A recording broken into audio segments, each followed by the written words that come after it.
क्यों भूली गरे अपना यो ना देश तुम्हारे, फिर पीछे पछताओगे कर ले सोच विचारे।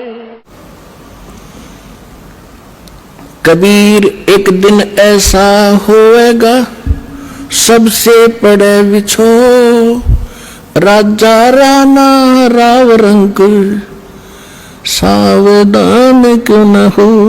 एक दिन ऐसा होगा सब ते बिछड़ोगे तुम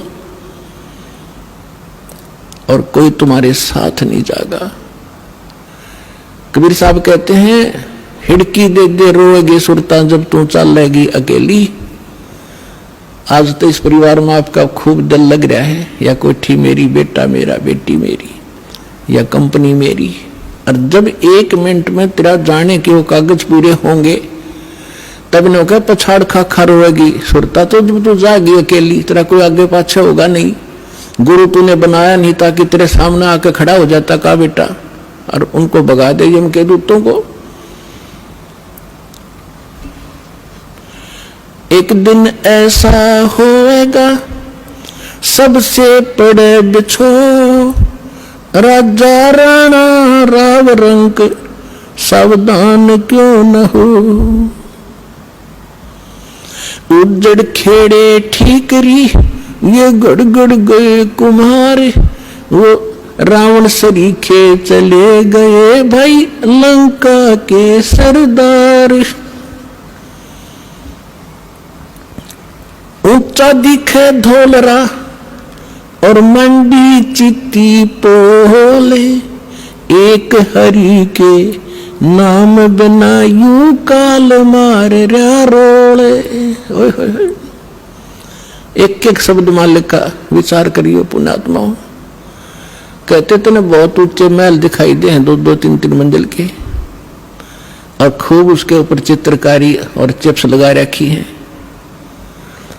एक परमात्मा की भक्ति बिना यू काल त्री रोल मार रहा है, तना मूर्ख बना रहा है।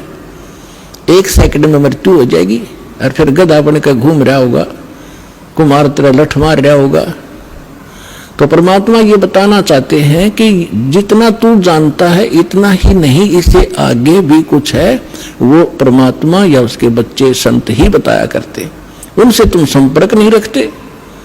आप जिस समाज में रहते हो उनको इतना ही ज्ञान है जो आप प्रतिदिन कर ही रहे हो। परमात्मा कहते हैं कहा चनावे मेड़िया लंबी बीत उसार, गर तो 3.5 हाथ वही घना तपोने 4। परमात्मा कहे के खुशी मना रहा है, लंबी लंबी 4 दीवारी बनाकर ऊपर नीम बरवा के कि गरता 3.5 हाथ घना तो 4। और कह कबीर अधिकाग है उनको नहीं विचार। अपना हाथ इतना होता ये, इसको हाथ बोलते हैं अपनी देसी लैंग्वेज में। प्रत्येक व्यक्ति का अपना शरीर 3.5 हाथ का होता है। होंठ हाथ कहते हैं, होंठ हाथ 3.5 हाथ का। तो परमात्मा कहते हैं आपने तो 6 कमरे की कोठी बना रखी है, एक कमरे में एक पलंग पे एक कोण में वही सो सकता, कोई से न सो ले। तो कहने का भाव यह है परमात्मा का कि आप जी दूसरों को देखा देखी अपने कर्म ना बिगाड़ियो।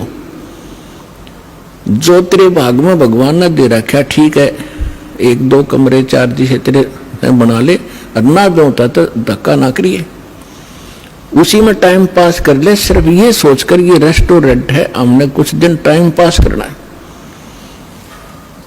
फिर हमारा दृष्टिकोण अपने परमात्मा पर आना चाहिए, कबीर भगवान पे। ये समर्थ थे, एक वर्ड में, एक शब्द में सारे ब्रह्मांड रख सकते हैं। पृथ्वी उस पर सब घास फूस बना सकते हैं, पेड़ पौधे पैदा कर सकते हैं एज इट इज, फलदार नो के नो, सूर्य चांद बना रखे। तो वो परमात्मा एक झोंपड़ी में रहा करता और एक क्रिया करके दिखा करता कि अपना वर्क भी करो, काम भी करो, राम भी जपो। घना जरूरत नहीं है बकवादों की। यदि तुमने यहां भी सुखी रहना है और उस सुख में स्थान को प्राप्त करना है। तो फिर जब उस मालिक की तरफ देखकर आगे चलो, संसार की तरफ देखकर चलोगे, आप इस मार्ग पर बढ़ नहीं पाओगे। ठीक फिर परमात्मा कहते ज्यों राखे तो ही रहूं, कैसे ही रखे मालिक, चाहे अपने सुख कार दे, कोठी दे, नो प्रॉब्लम, पर भगवान ना भूलना। कहने का भाव मालिक का ये है, यानी कम से कम बता रहा है कि 3.5 हाथ और 3.25 का भी मकान हो तो भी संतोष करना, पर भगवान ना भूलना। अगर राम भूल गए और दूसरे की नकल के लिए किसी ने कोठी बनाई मैं भी बनाऊं तो बात बिगड़ेगी। भगवान कोई बालक नहीं, सब पता उसको कि जिस बच्चे को जब तक खिलौना नहीं मिलेगा ये आगे नहीं चलेगा, तो वो भी खिलौने यहां वो देगा आपको, ऐसी बात नहीं, बालक नहीं है। अपने बच्चे को कोई रोता नहीं देख सकता, और समर्थ धनी पिता तो कदे ना देखे, तो आप धनी पिता की संतान होगे हुई उस कबीर भगवान की। आपको किसी चीज का अभाव नहीं रहने देगा, लेकिन भक्ति करनी पड़ेगी।